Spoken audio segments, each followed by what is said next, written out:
What's up guys, welcome back to another video. Today we're going to be watching the whole Dream SMP explained in 13 minutes 2020 rewind. Now this is uploaded by Kian KSG. A lot of people wanted me to watch this, a lot of people requested this in the comments, so we're going to be watching it today. I'm ready to watch this. I'm ready to see everything that happened, just so I can understand the animatics more and everything like that. I'm still going to be reacting to more animatics, but before we do that, I wanted to understand everything else that happened and stop, like I've been missing some things, you know what I mean? I know bits and pieces here and there, but I'm now gonna get to know everything, or at least most of the stuff. So before we get into the video, make sure you guys like and subscribe and hit post notifications so you guys know when I upload a video. And also I want to let everyone know this is going to be a new layout today. This is what the layout is going to look like. If you like it, let me know. If you guys don't like it, let me know also. If you feel like I'm in the way of the video, but yeah, other than that, let's get right into the video. Let's go. I'm ready to watch this. In this video, we're going to be explaining the whole Dream SMP from start to finish. I have made this video before, but it's really outdated now, so I thought why not start the new year by explaining everything that happened in the previous year. Now if you're going to enjoy this video, please hit that subscribe button and then drop a like, but for now, just enjoy the video. The first war on the Dream SMP is titled the Disc Saga. This started because Ponk decided to prank Sapnap by messing up his house. In return, Sapnap burnt Ponk's treehouse down, and this started a war between them. Then Alyssa joined in on the war and joined Ponk's side to go against Sapnap, which then caused Tommy Innit to join the server and help Sapnap out, which isn't really something we see often anymore. Because at the start of the server, Dream really didn't like fighting, so he went to Tommy's house and basically stole his discs, which is why it's called the Disc Saga. This was in an attempt to basically stop people from fighting and led Tommy to stop fighting, because now, instead of helping Sapnap out, all Tommy wanted was his discs back. Now Dream wouldn't give him the discs back unless he got a netherite chestplate off of Tommy, and Tommy really didn't want to give it to him, so he tried to negotiate with other items such as many diamonds, but in the end he handed over the netherite chestplate and all was resolved. But this warned Tommy to basically hide all of his discs, because at any point somebody could walk into his house and steal all of them, and Tommy just had it out in the open where everyone knew where it was at. Obviously someone would try to use those if it's like one of the most important things, but yeah, that at least he knows now, well, at this point. But yeah, let's go back. I'm ready. That would cause another war. Who knew that this first war would cause so many issues on the server, even leading to the most recent events? And this leads us on to the next war, titled Dream SMP versus L'Manberg. This started off with Wilbur joining the Dream SMP server. And sorry guys, my bad. I'm in Wilbur's way. Sorry. Alright, let's go. Actually teaming up with Tommy to create a drug empire. This empire will be later named L'Manberg and contained only Europeans because the server at the time was dominated by Americans. I remember this part. They told Dream about this plan, and Wilbur drafted a formal declaration of independence to basically make L'Manberg a real thing and to basically split off from the Dream SMP land. Dream really didn't like this, so he replied with his own declaration, which was a declaration of war, causing everything to go down. This war went on for a good while and really destroyed L'Manberg's land. And just as they thought they progressed towards... what I noticed is Dream is like the bad person most of the time. He's just they wanted to do have their own independence, and Dream was like, nah, I'm burning all that down. But that's crazy. Like I didn't know Dream was like, most of the time he's like the bad person and everything, and at least in all the animatics that I've seen so far.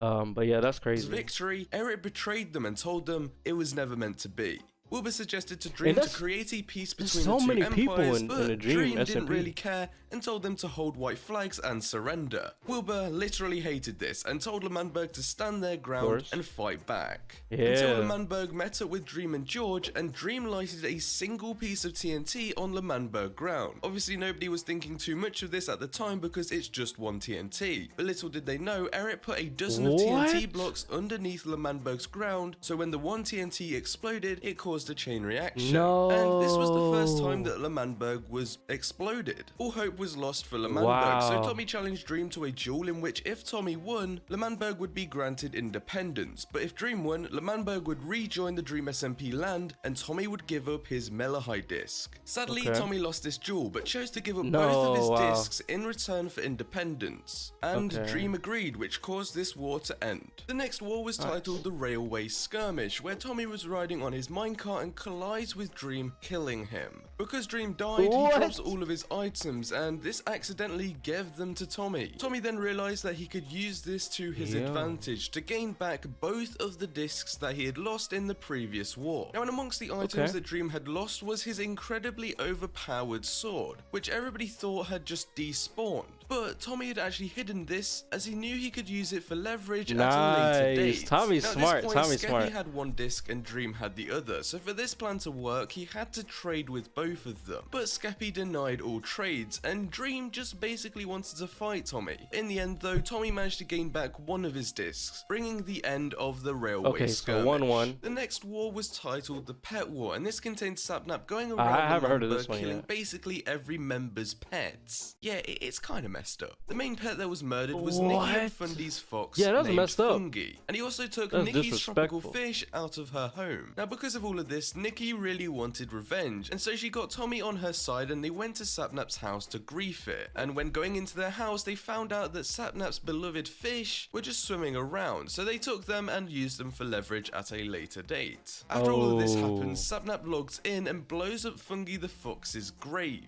which is a real disrespect. That's disrespectful. And because of this, Fundy challenged Sapnap to a 1v1 to resolve everything. If Sapnap won, he would get his fish back, and Fundy would be forced to accept defeat and move on. It was like a real 1v1 battle. He keeps Sapnap's fish and gets all of the items that he had lost back, and also Sapnap would have to leave L'Manberg. After multiple rounds of the duel, Sapnap ended up winning and gained back all of his pets. But as he felt bad for Fundy and Nikki, he returned Nikki's tropical fish, and this ended the pet war. The next event was named Swag 2020 versus Pog 2020. I haven't heard this of this one event was either. to determine who would be the president for L'Manberg. Wilbur and Tommy had the idea to create a party named Pog 2020, with the hopes of getting all the votes and be classed as the president and vice president. And this would mean no one could take over, as they would have to take down the government. They explained the plan to Quackity, and because of this, Quackity chose to run against them with a party named Swag 2020. Now, during the day they announced all the parties and what they would do for the country. Fundy and Nikki created a party.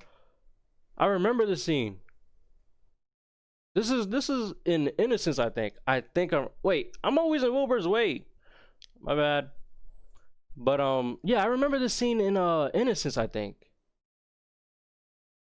Named Coconut 2020 to run against the others. And during Pog 2020's endorsement campaign, they announced they have Jay Schlatt on their side. And he finally joins the Dream SMP after being banned a while I remember back. this. But instead of endorsing Pog 2020 like the plan was, Jay Schlatt creates his own party named Schlatt 2020 and creates a deal with Quackity where if both of them lose, they would join their votes together in the hopes of winning the election. And once the votes came in, Pog 2020 was in the lead until Schlatt and Quackity joined together and ended up winning. And this basically led everyone to be super confused, as Schlatt had just now become the leader of L'Manberg after being banned on the SMP for ages, and also his first thing they did as he was banned. Why was he banned? What did he do?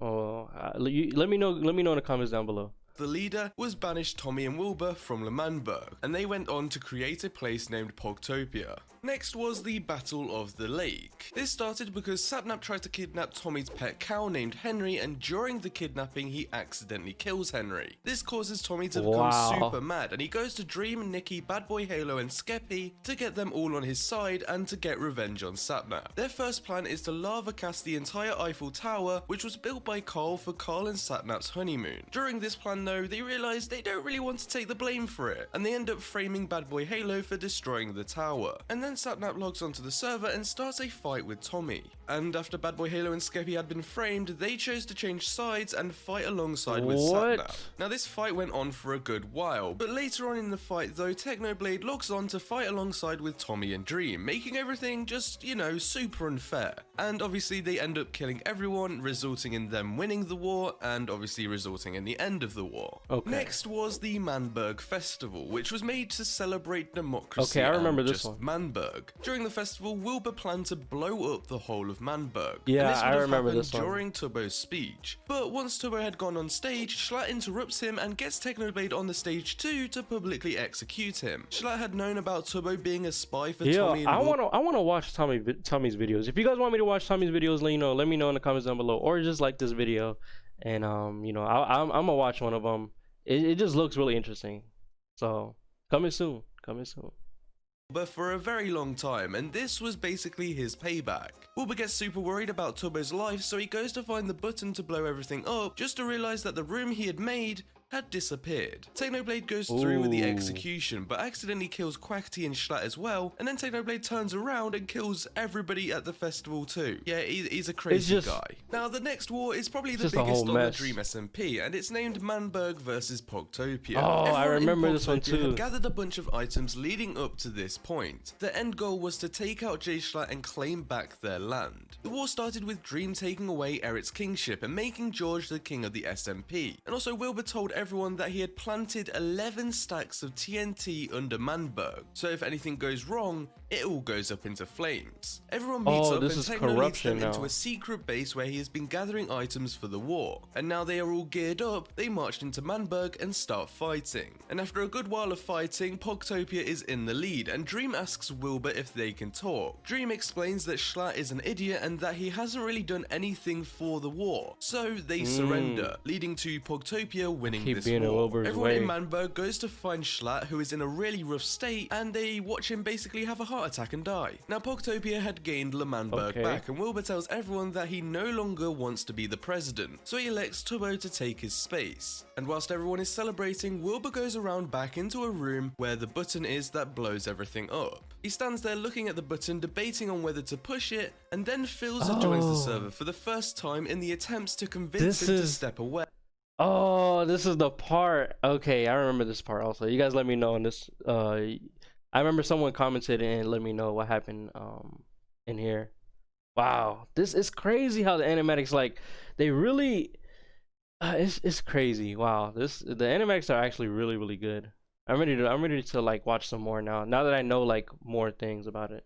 But it doesn't work, and Wilbur destroys Le Manberg, and Phil takes Wilbur's life. But this isn't it. Technoblade then goes on and spawns 2 withers in Le Manberg. As he has always said, he hates governments, and Le Manberg had just destroyed one, only to go and create another. Now, after a while of fighting back against the withers, everyone takes a look at what used to be Le Manberg, and everything is just blown up. There's a massive crater, and there's nothing left. So now that Tubbo is president, he has to rebuild. Next is Tommy's exiling. This all starts as Tommy and Rambo meet up on the SMP, and Tommy tells Rambo about his idea of going to George's new house that he had built during the previous war, and basically taking a few of the items that he has there and griefing the house. After they had done that, George finds out about it and takes them to court, where Tommy ends up admitting to the crime, but he sticks up for Rambo and says that he wasn't really involved in the whole thing. Tommy is then put on probation for his crimes, but Dream doesn't think that that is enough, and says that Tommy has to be exiled or there will be bigger consequences. Dream proceeds to build big obsidian walls around Le Manberg, which get taller until Tommy is gone. Now, during this, Tubbo had actually tweeted out a poll with 2 options: exile Tommy or don't exile Tommy, and the majority of the votes went to exiling him. But in the end, Tubbo has the main say in what happens, and in a desperate attempt to stop being exiled, Tommy suggests the idea of getting Techno on their side and fighting back against Dream.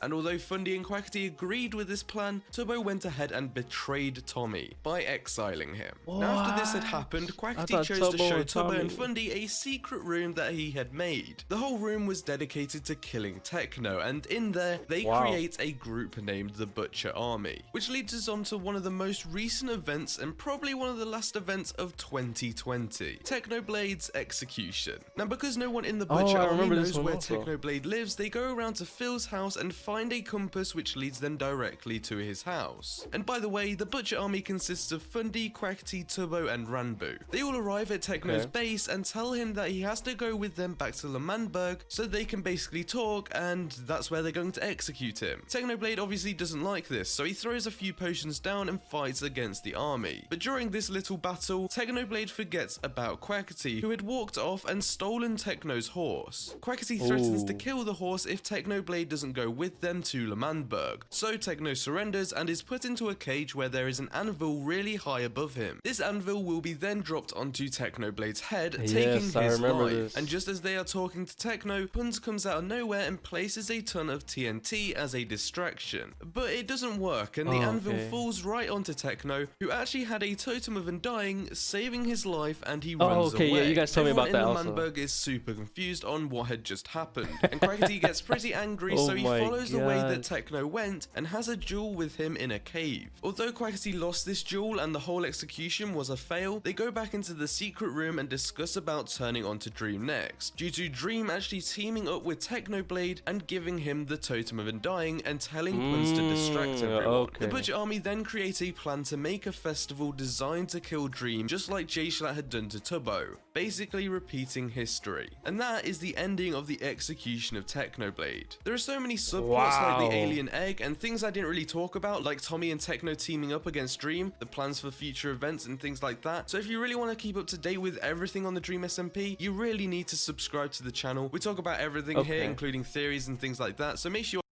Wow, guys, that was a lot, and I feel like that wasn't even like he just hit the main parts. I still want to watch, like, now I still want to watch the full in-depth video, and I think that's on Evan MC's Gaming. I'm still gonna react to that also, so stay tuned for that. Make sure you guys subscribe and hit post notifications so you guys know when that was uploaded.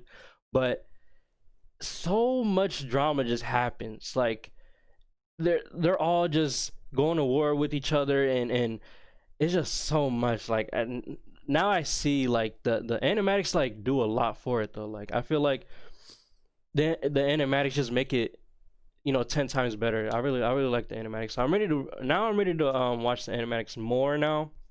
So if you guys have any more, you know, comment that down below. And but yeah, I think that's the end of the video, guys, and I'll see you guys next time. Peace.